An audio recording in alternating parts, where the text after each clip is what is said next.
नमस्कार दोस्तों, मैं हूं केदार विश्वकर्मा। स्वागत है आपका विश्वकर्मा वॉइस में।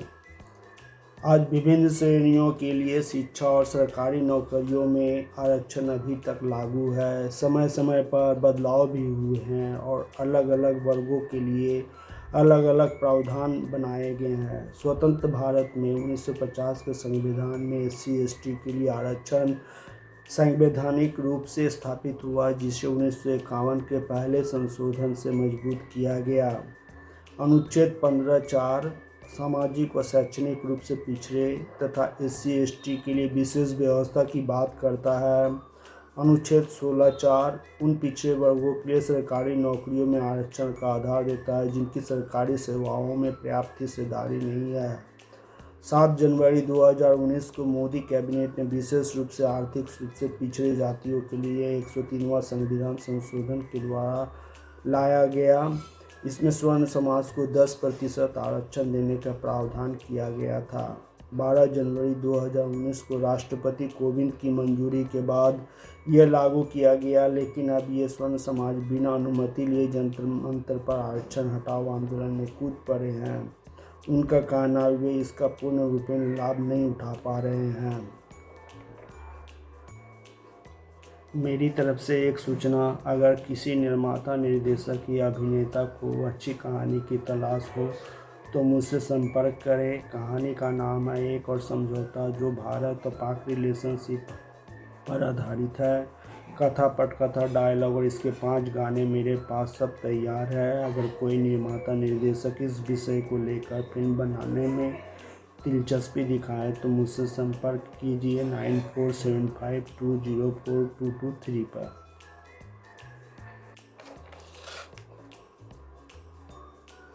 कॉलेज विश्वविद्यालय में फीस से लेकर हर क्षेत्र में अब आर्थिक आधार पर आरक्षण करने की मांग कर रहे हैं। उनका कहना है आरक्षण का घिनौना खेल अब बहुत हुआ। इतने दिनों से जातिगत आरक्षण देकर SC/ST OBC वाले फ़ायदा उठाते आए हैं और उनकी आर्थिक स्थिति सुधर जाने के बाद भी वे अब भी इसका फ़ायदा उठा रहे हैं और हम लोग अभी तक वंचित होते रहे हैं।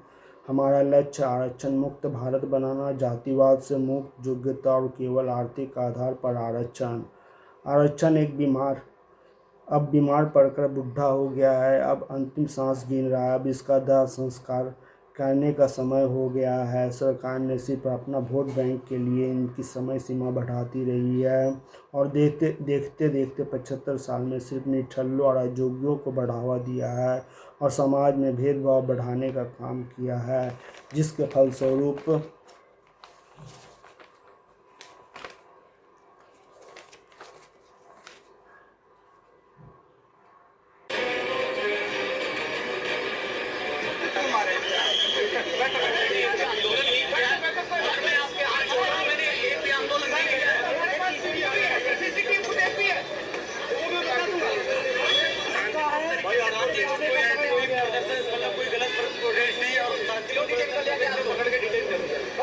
कहाँ लेके जा रहे कुछ आइडिया बताया? कुछ आइडिया भाई, हमने कोई आंदोलन ऐसा नहीं किया जो उपद्रव किया हो। मांगे क्या है?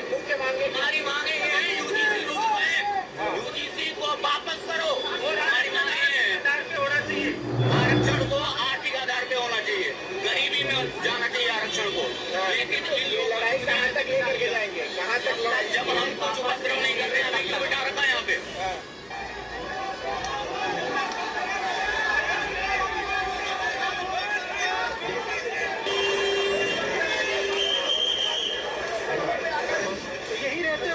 मैं इधर ही आसपास में रहता हूँ सर।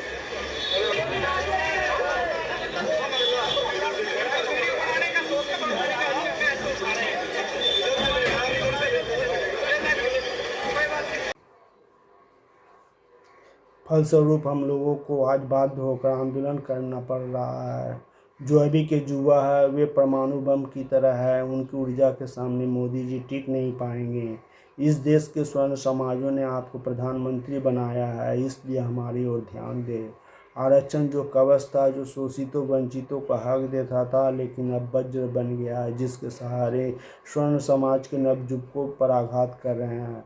आज आरक्षण का ज़माना नहीं है, अभी टैलेंट का ज़माना है और आप लोग अभी तक उस बोझ को ढोए जा रहे हैं। इसलिए आज यहाँ जंतर मंतर में संगठित हुए हैं। अगर यहाँ से सुनवाई नहीं हुई तो सभी स्वर्ण जाति राजपूत ब्राह्मण भूमिहार मिलकर अपना संगठन बनाएंगे और प्रधानमंत्री को चुनौती देंगे। नहीं तो 1990 में विश्वनाथ प्रताप सिंह का जो हाल हुआ था वही हाल मोदी का होगा। आने वाले अगले चुनाव 29 में मोदी को बैठने नहीं देंगे। अगर हमारी मांग पूरी नहीं हुई तो ये आंदोलन लगातार चलता रहेगा। हमें संरक्षण चाहिए, आरक्षण नहीं। हमारी सरकार से अनुरोध है कि इसे ख़त्म किया जाए, नहीं तो ये आरक्षण भारत की प्रतिभा को ख़त्म कर देंगे। अब सोशल मीडिया के जरिए समाज जाग चुका है। यह कहाँ का नियम है? 40 नंबर पाने वालों को पास कर दिया जाता है, उन्हें नौकरी मिल जाती है और हमें नहीं। हमारी स्वर्ण टीम 400 नंबर पाकर भी टीम हार जाती है और दलित वाले 200 नंबर पाकर भी टीम जीत जाती है। यह सरासर अन्याय है। हम लोगों से चीटिंग हो रही है, इसलिए यह लड़ाई चलती रहनी चाहिए। जब तक यह असमानता की खाई को ख़त्म नहीं किया जाता तब तक आंदोलन जारी रहेगा। इधर मायावती ने जातीय आधारित आंदोलन की जगह केवल आर्थिक आधार लागू करने की उठ रही मांगों का पुरजोर विरोध किया। जातिगत आरक्षण के खिलाफ उठने वाले समूहों को ऐसे किसी भी प्रयास से बचना चाहिए जो समानता पर आधारित समाज और एक विकसित सम्मानजनक राष्ट्र निर्माण के संवैधानिक उद्देश्यों को कमजोर करता हो। आरक्षण का विरोध कर रहे लोग रिफॉर्म की बात कर रहे हैं, लेकिन बिना ठोस डाटा के रिफॉर्म कैसे हो सकता है? बिना इन आंकड़ों को कैसे तय किया जा सकता है कि कौन सा संप्रदाय आरक्षण से बाहर निकलने की स्थिति में पहुंच चुका है?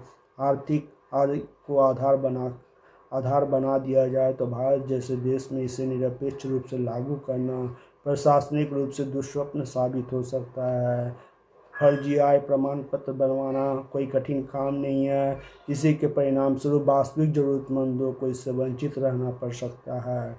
अब आते हैं यूजीसी इक्विटी रेगुलेशन 2026 के संबंध में, जिसको लेकर प्रदर्शनकारी इसका भी विरोध कर रहे हैं। जनवरी 2026 में यूजीसी ने उच्च शिक्षण संस्थानों में समानता भेदभाव रोकने के उद्देश्य से नए इक्विटी रेगुलेशन जारी किए। इनका मकसद था कॉलेज विश्वविद्यालयों में किसी छात्र अन्य संबंधित व्यक्ति के साथ भेदभाव या असमान व्यवहार की शिकायतों से निपटने के लिए संस्थागत व्यवस्था मजबूत हो। पहुंचनी ही चाहिए। जंतर मंतर के प्रदर्शन को मोटे तौर पर 3 प्रमुख मांगों से समझा जा सकता है। पहली मांग, प्रदर्शनकारियों का सबसे प्रमुख तर्क है कि सरकारी सहायता का निर्धारण आर्थिक स्थिति को ध्यान में रखकर होना चाहिए। उनका कहना है कि अगर कोई परिवार आर्थिक रूप से कमजोर है तो उसे शिक्षा, फीस, स्कॉलरशिप और कोचिंग जैसी सुविधाओं का लाभ मिलना ही चाहिए, ताकि उसकी सामाजिक कैटेगरी कुछ भी हो। ये तर्क आरक्षण की मौजूदा व्यवस्था के मूल आधार से अलग है। प्रदर्शनकारी चाहते हैं कि आर्थिक कमजोरी को सरकारी सहायता की नीति में ज्यादा महत्व मिलना चाहिए। अब प्रदर्शनकारियों की दूसरी मांग की बात करते हैं। आरक्षण व्यवस्था की समीक्षा से जुड़ी है दूसरी मांग।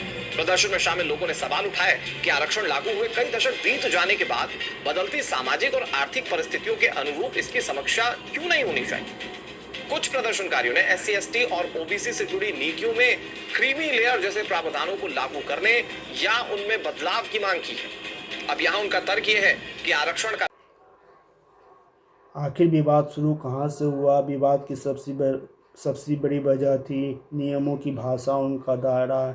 एक पक्ष का तर्क था अगर किसी छात्र के साथ जाति या सामाजिक पहचान के कारण भेदभाव होता है तो उसके पास शिकायत करने और न्याय पाने की मजबूत व्यवस्था होनी चाहिए। लेकिन विरोध करने वालों का कहना था कि कुछ प्रावधान इतने व्यापक है कि उनकी व्याख्या अलग अलग तरीक़ों से हो सकती है। भेदभाव रोकने और नियमों को संभावित दुरुपयोग के बीच संतुलन कैसे बनाया जाए, यही विवाद धीरे धीरे राजनीतिक और सामाजिक बहस में बदल गया। तीसरा सवाल, नए नियमों की संवैधानिक वैधता को चुनौती देते हुए याचिकाएं सुप्रीम कोर्ट पहुंची। याचिकाकर्ताओं की ओर से नियमों के कुछ प्रावधानों पर सवाल उठाए गए। सुप्रीम कोर्ट ने मामले की गंभीरता से लिया। फिर 29 जनवरी 2026 को कोर्ट ने नए नियमों के संचालन को फिलहाल रोक दिया। कोर्ट ने प्रथम दृष्टया नियमों को स्पष्ट माना। विवाद और याचिकाओं की सुनवाई करते हुए देश की सर्वोच्च अदालत ने यूजीसी के इन नए इक्विटी नियमों के क्रियान्वयन पर फिलहाल रोक लगा दी है। पुनर्विचार। केंद्र सरकार यूजीसी द्वारा इन नियमों पर पुनर्विचार कर संतुलित दिशा निर्देश तैयार करने की प्रक्रिया जारी है। अब देखना यह है कि केंद्र सरकार पुनर्विचार के बाद इन नियमों को किस रूप से सामने लाती है। अगर आपको ऐसे ही महत्वपूर्ण खबरों को बिना अफवाह और बिना पक्षपात के आसान भाषा में समझना पसंद हो तो वीडियो को लाइक करें, चैनल को सब्सक्राइब करें और कमेंट में ज़रूर बताएं आपके हिसाब से यूजीसी के नए इक्विटी रूल्स में बदलाव होना चाहिए या इन्हें उसी रूप में लागू किया जाना चाहिए। मैं मिलता हूँ आपसे अगले वीडियो में। नमस्कार, जय हिंद, वंदे मातरम।